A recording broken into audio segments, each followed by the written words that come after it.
talk about the fallout from this, I'm joined by Richard Thomson, the SNP MP for Gordon. Mr. Thomson, one of your colleagues told me this morning that the Scottish Conservative Party are now feeling the contempt from Westminster that SNPs are feeling. Aside from the seriousness of this story around the allegations, this must be like Christmas to the SNP.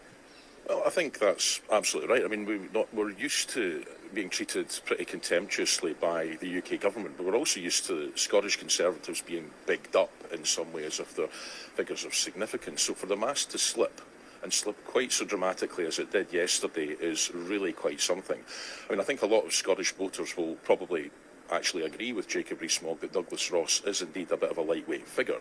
But the real surprise for us is just how the mask has slipped on this. And it blows open a much, much wider issue. To know that the Scottish Conservatives are held in contempt with their colleagues in as much the same as the rest of Scottish political aspirations are, is really quite something. And to be quite honest, if they can't even create a union of equals within their own party, how do they expect Scots to sign up for the idea that Scotland is currently involved in a union of equals at the moment?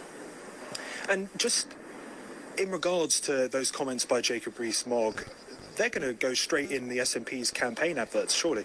I think we're going to hear this an awful lot, but I think it will chime with people because Douglas Ross is not somebody who has exactly set the heather on fire in Scotland. His performances are decidedly lacklustre.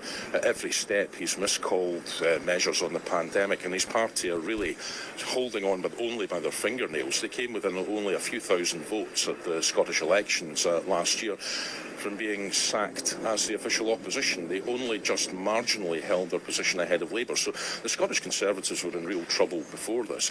But to know that this is how they are really seen by their colleagues, even their Scottish colleagues like Michael Gove, must be a real kick in the teeth for them. Just on a wider note, you obviously play a key part in politics here in Westminster. PMQs yesterday, incredibly boisterous, lots of shouting as the Prime Minister made that apology and took questions from opposition.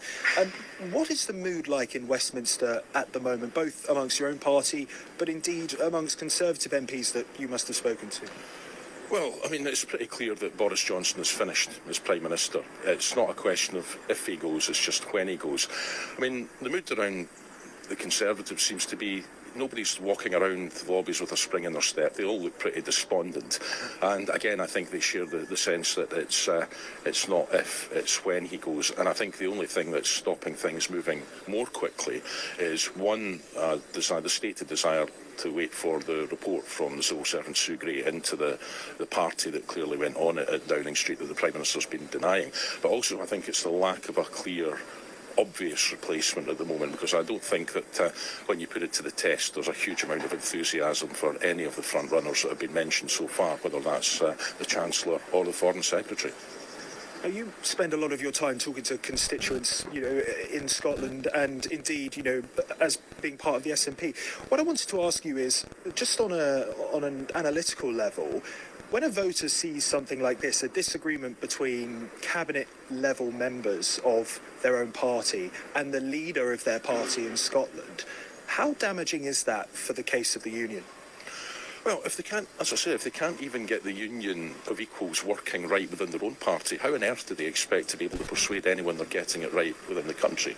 And, I think it maybe paradoxically makes an argument for the Scottish Conservatives to declare independence and to get away from this. Even if they're not willing to back Scottish political independence for Scotland as a country, they should at least have now, if they have an ounce of self-respect, be looking to establish their own political independence from their colleagues down in London, because quite clearly they are not held in any kind of respect. And it's not just the leader of the Conservatives, it's all of their MSP group that has been thrown in the trash here in Jacob Rees-Mogg's rather cack-handed attempts to protect the Prime Minister from the inevitable demise that he's facing politically.